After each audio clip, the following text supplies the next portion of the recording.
कॉमटेरिया YouTube channel बहुत ही महत्वपूर्ण विषयों पर लेक्चर्स बनाता रहता है। आज इसी क्रम में कॉमटेरिया यूट्यूब चैनल आपको महात्मा गांधी काशी विद्यापीठ एवं Harishchandra post graduate college Maidagin के LLB द्वितीय सेमेस्टर के एग्जामिनेशन के परिप्रेक्ष्य में कुछ इंपॉर्टेंट वीडियोस आपके समक्ष लेकर आ रहा है। भारी मात्रा में कॉमटेरिया यूट्यूब चैनल को सब्सक्राइब करें, बेल आइकन को जरूर प्रेस कर दें और लाइक ज़रूर करें वीडियोस को। बिना समय गवाए अब हम स्टार्ट करते हैं। विस्तृत क्वेश्चन है, सेकेंड सेमेस्टर फर्स्ट पेपर संवैधानिक विधि second, constitutional law second semester LLB। मौलिक अधिकारों से आप क्या समझते हैं, इसकी न्यायोचितता को भी स्पष्ट करें। What do you understand by fundamental right, explain its juridic जस्टिफिएबिलिटी।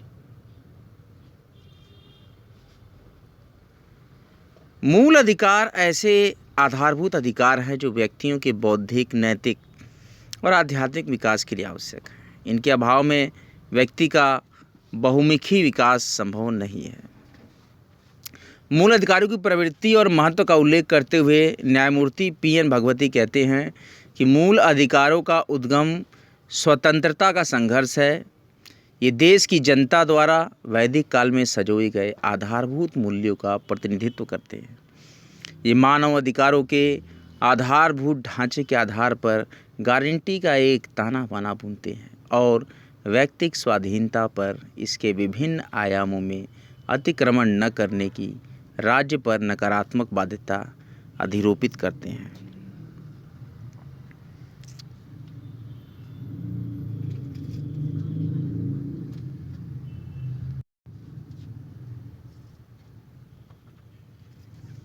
इसी प्रकार से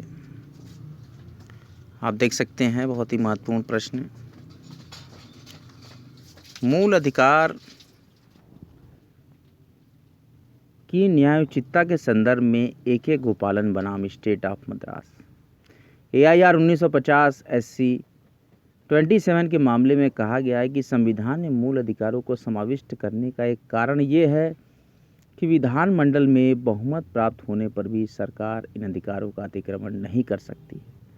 इस प्रकार हम कह सकते हैं कि मौलिक अधिकार सभ्य समाज के अस्तित्व का प्रतीक है। सभ्य समाज में प्रत्येक व्यक्ति कुछ न कुछ अधिकार अवश्य चाहता है, क्योंकि अधिकार उसकी गरिमा, उसे गौरव और विकास का द्योतक होता है।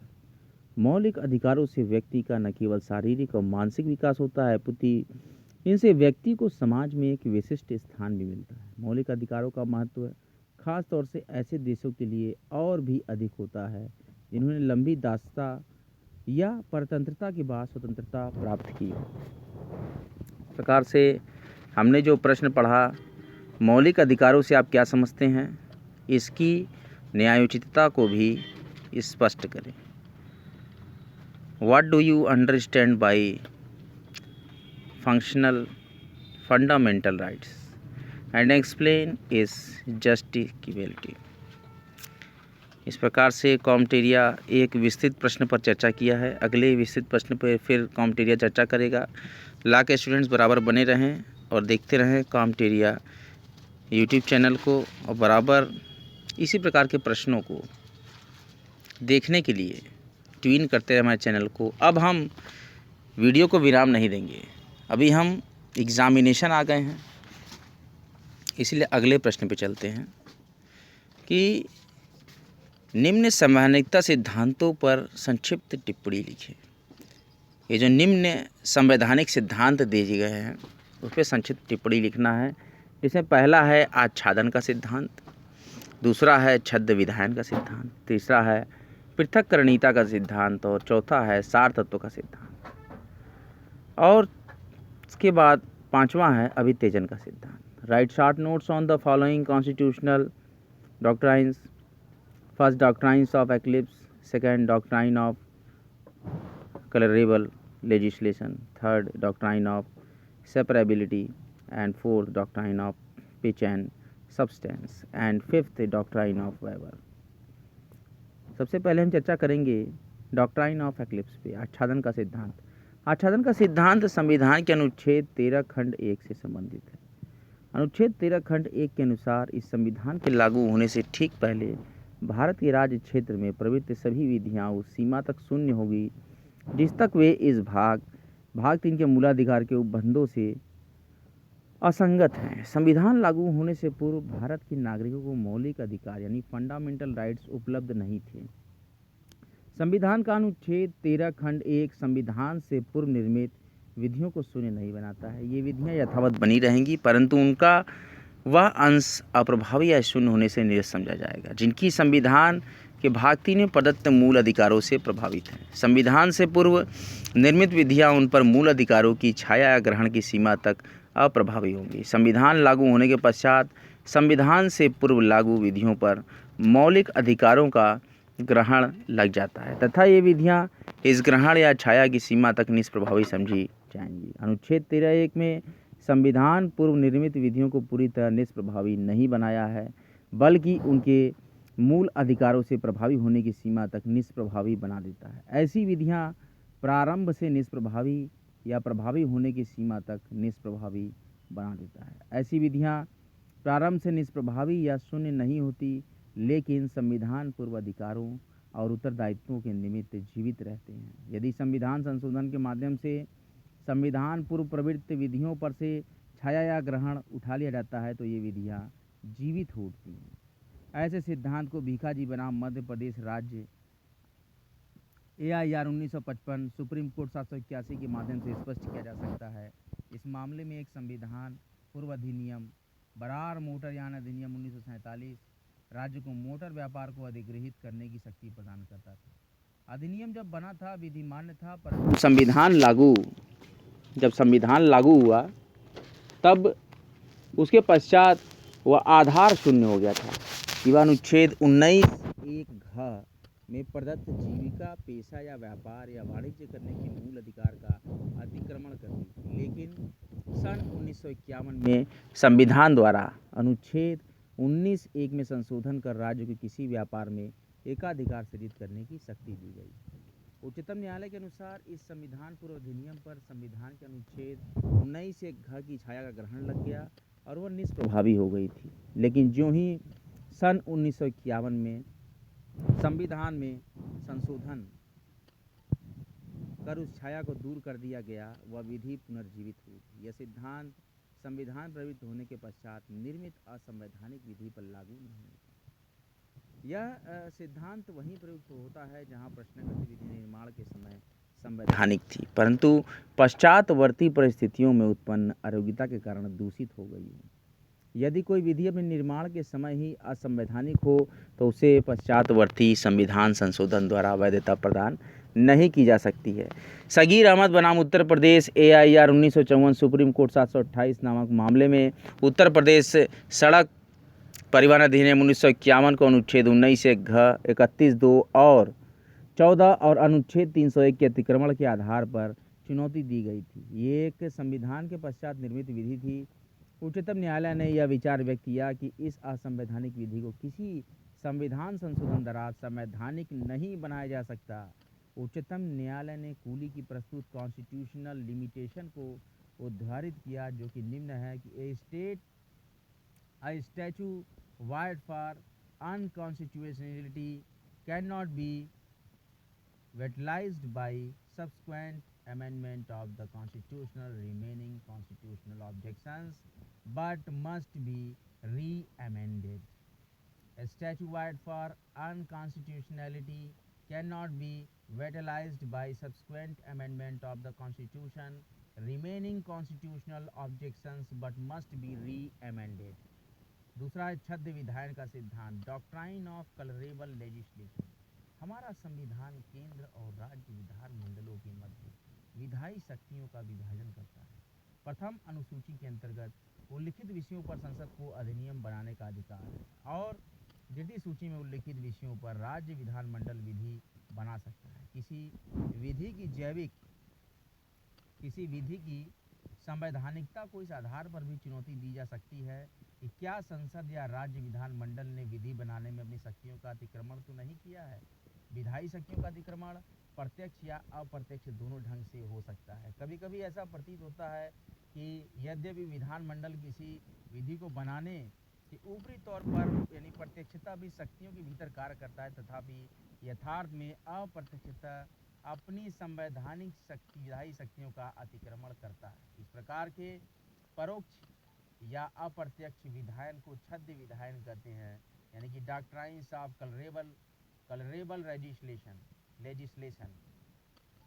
और यथार्थ में अप्रत्यक्षता अपनी संवैधानिक विधायी शक्ति का अतिक्रमण करता है। इस प्रकार के परोक्ष या अप्रत्यक्ष विधायन को छद्म विधायन करते हैं। ऐसे मामले में अधिनियम या विधि के ऊपरी प्रारूप का महत्व न होकर महत्व उस अधिनियम के सार यानी सब्सटेंस का होता है। ऐसे विधायन से ऊपरी तौर पर ऐसा लगता है कि विधानमंडल ने अपनी विधायी शक्तियों के अंतर्गत कार्य किया, लेकिन यदि विधायन का सार या विधायन के उद्देश्यों तथा सार की जांच की जाए तो ऐसा विदित होता है कि विधायिका ने उस विधि पर विधि का निर्माण किया है जिस पर विधि बनाने का उसे अधिकार नहीं था। इस तरह यदि विधायन की विषय वस्तु सारतः उस विधान मंडल की शक्ति से बाहर है तो उसका बाह्य स्वरूप उसे न्यायालय द्वारा असंवैधानिक घोषित किए जाने से नहीं बचा सकता, क्योंकि विधान मंडल कोई अप्रत्यक्ष या परोक्ष तरीका अपनाकर संवैधानिक सीमाओं का अतिक्रमण नहीं कर सकता। इस सिद्धांत का आधार ये है कि जो कार्य विधानमंडल प्रत्यक्ष रूप से नहीं कर सकता है वह अप्रत्यक्ष रूप से भी नहीं कर सकता। वह संपूर्ण सिद्धांत संबंधित विधान निर्माता की सक्षमता इस प्रश्न के इर्द गिर्द घूमता है कि क्या वह विधानमंडल उस विधान निर्माण हेतु सक्षम था। कामेश्वर सिंह बनाम बिहार राज्य AIR 1952 सुप्रीम कोर्ट 252 नामक वाद इस बिंदु पर महत्वपूर्ण है। इस मामले में बिहार भूमि सुधार अधिनियम 1950 द्वारा जमींदारी की भूमि अधिग्रहित कर ली गई थी। इस अधिनियम के अंतर्गत जमींदारों को अधिग्रहण के बदले में प्रतिकर देने की व्यवस्था थी। इस अधिनियम की धारा 4 ख राज्य को अधिकृत करती थी कि वह जमींदारों को उनकी जमींदारी के अभिग्रहण के पूर्व मिलने वाले लगान का आधा हिस्सा बिना क्षतिपूर्ति के स्वयं अवाप्त कर ले। उच्चतम न्यायालय ने अधिनियम को असंवैधानिक घोषित किया क्योंकि इसमें ऊपरी तौर पर यह लगता था कि जमींदारी को किसी प्रकार का प्रतिकर मिल रहा है, लेकिन वास्तव में जमींदारों को किसी प्रकार का प्रतिकर प्राप्त नहीं होता था और प्रतिकर के अभाव में जमींदारों की भूमि का अधिग्रहण असंवैधानिक था। इस अधिनियम के अनुसार जमीन अधिग्रहण से पूर्व जमींदारों का बकाया लगान पूरा का पूरा राज्य में निहित होता था और इस धनराशि में से आधा जमींदारों को प्रतिकर के रूप में दिया जाना था। उच्चतम न्यायालय ने कहा पूरा लेकर उनमें से आधा वापस करने का अर्थ है कि कुछ नहीं दिया गया। Talking of full and giving of halfs is giving of none. RS Joshi बनाम Ajit mills limited AIR 1977 supreme court 1979 नामक वाद में न्यायमूर्ति कृष्ण अय्यर ने कहा छद्मता का तात्पर्य असमता से है। कोई वस्तु छद्म तब कही जाती है जब उसे उस रूप में प्रस्तुत किया जाता है जिस रूप में वह वास्तव में नहीं आती। ये संवैधानिक विधि सेकंड का पेपर का क्वेश्चन है जो कि मैं आपको डिस्कस कर रहा हूँ।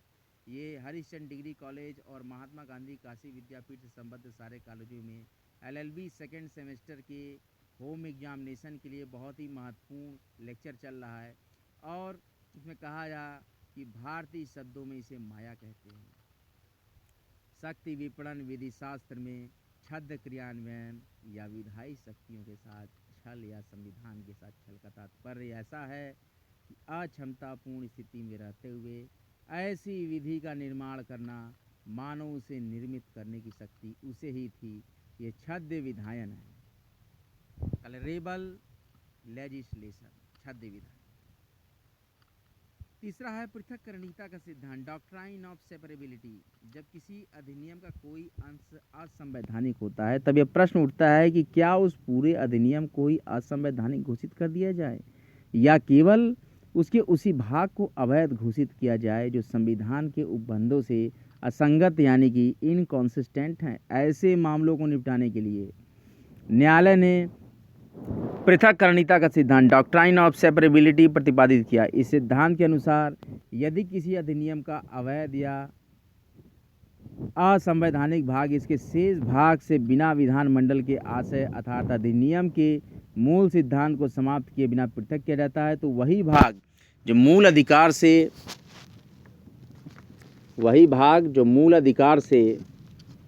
असंगत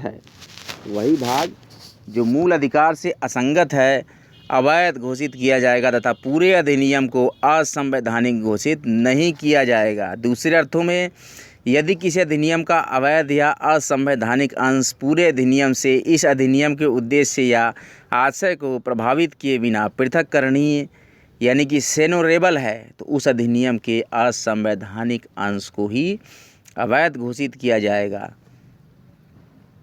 तथा प्रश्नगत अधिनियम का शेष भाग अप्रभावित रहते हुए संवैधानिक माना जाएगा। संविधान के अनुच्छेद 13 में प्रयुक्त असंगति या विरोध की सीमा तक to the extent of inconsistency and contravention वाक्यांश से स्पष्ट है कि किसी अधिनियम के केवल वे भाग ही अवैध घोषित किए जाएं जो मूल अधिकारों से असंगत हैं या विरोध में हैं, संपूर्ण अधिनियम को नहीं।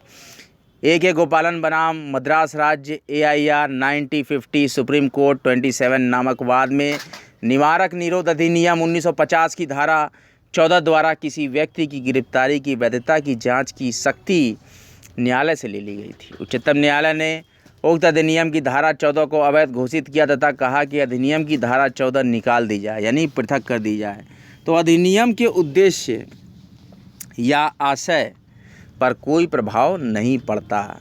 अतः अधिनियम की धारा 14 को अवैध घोषित कर देने से अधिनियम की विधि मान्यता पर कोई प्रभाव नहीं पड़ेगा। अधिनियम में से धारा 14 पृथक करनी है, अतः उसको असंवैधानिक घोषित कर दिए जाने से अधिनियम की विधि मान्यता अप्रभावी रहेगी तथा अवशिष्ट अधिनियम वैध होगा। लेकिन यदि अधिनियम का अवैध भाग से इस प्रकार जुड़ा है कि अवैध भाग निकाल देने से अधिनियम का पूरा उद्देश्य विफल हो जाएगा अर्थात शेष भाग का कोई स्वतंत्र अस्तित्व नहीं रह जाता, तो न्यायालय पूरे अधिनियम को अवैध घोषित कर देगा। रोमेश थापर बनाम मद्रास राज्य AIR 1950 सुप्रीम कोर्ट 124 नामक वाद में न्यायालय ने कहा कि जहां वैध तथा अवैध भाग को पृथक करना संभव नहीं है, वहां पूरे अधिनियम को अवैध घोषित कर दिया जाएगा। चौथा है doctrine of pith and substances, जहां एक सार तत्व का सिद्धांत, जहां एक राज्य विधानमंडल द्वारा निर्मित विधि दूसरे विधानमंडल के क्षेत्र में अतिक्रमण करती है, तो ये प्रश्न उठता है कि यदि विधि उसे निर्मित करने वाले विधानमंडल की विधायी शक्ति के अंतर्गत है या नहीं। ऐसी परिस्थिति में विधायी शक्ति का निर्धारण करने के संबंध में न्यायालयों द्वारा सार तत्व के सिद्धांत doctrine of pith and substance का विकास किया गया। प्रायः अधिनियमों में ऐसे उपबंध होते हैं कि जो आनुषंगिक रूप से इंसिडेंटली यानी दूसरे विधानमंडल के विधान विषयों का अतिक्रमण करते हैं। यदि शाब्दिक व्याख्या की जाए तो ऐसे विधायन अवैध हो जाएंगे, किंतु यदि विधान अधिनियम सार्वभौम रूप से सस्टेंशियली या यदि विधान का वास्तविक उद्देश्य ऐसे विषय से संबंधित है जिस पर वह विधान मंडल विधि बनाने में सक्षम है, ऐसे विधायन या अधिनियम को विधिमान्य घोषित किया जाएगा, भले ही वह दूसरे विधानमंडल के अधिकार क्षेत्र में आने वाले विषय पर आनुषंगिक रूप से अतिक्रमण करता है। उस विधान या अधिनियम की वास्तविक प्रकृति तथा स्वरूप को पता लगाने के लिए पूरे अधिनियम पर विचार किया जाएगा तथा उसके उद्देश्य और विस्तार तथा उसके उपबंध के प्रभाव की जांच की जाएगी। इस बिंदु पर बम्बई राज्य बनाम बलसारा AIR 1957 सुप्रीम कोर्ट 318 नामक वाद उल्लेखनीय है। इस मामले में बम्बई राज्य ने बॉम्बे मादक द्रव्य निषेध अधिनियम किया, जिसके द्वारा राज्य में मादक द्रव्य को खरीदने तथा रखने का निषेध किया गया था। इस अधिनियम की संवैधानिकता को इस आधार पर चुनौती दी गई थी कि यह सीधे संघ सूची में उल्लिखित विषय मादक द्रव्यों के आयात निर्यात पर था, अतः यह विधायी क्षेत्र का अतिक्रमण कर बनाया गया अधिनियम होने के कारण असंवैधानिक था। उच्चतम न्यायालय ने यह मत व्यक्त किया कि चूंकि अधिनियम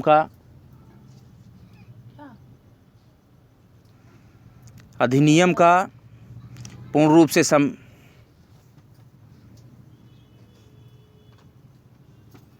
सार तत्व राज्य सूची के विषय से संबंधित था, अतः अधिनियम पूर्ण रूप से संवैधानिक था। इस प्रकार यदि कोई विधि अधिकार क्षेत्र के बाहर बनाई गई है तो यदि अधिनियम का सारतत्व विधान निर्माण करने वाले विधानमंडल के अधिकार क्षेत्र में है तो ऐसे विधायन को असंवैधानिक नहीं माना जा सकता। इस प्रकार न्यायालय सार तत्व के सिद्धांत उस समय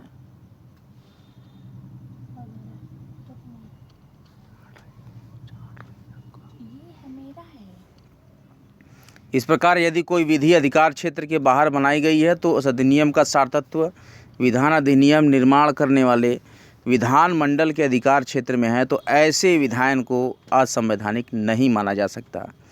इस प्रकार न्यायालय सार तत्व के सिद्धांत उस समय प्रयुक्त करता है जब यह देखता है कि कोई विधि किसी सूची के किसी एक विषय से संबंधित है, किसी दूसरी सूची के किसी विषय का अतिक्रमण कर रही है। इस स्थिति में न्यायालय उस विषय की वास्तविक प्रकृति और स्वरूप या उसके सार तत्व को जानकर उसकी वैधानिकता का निर्धारण करता है।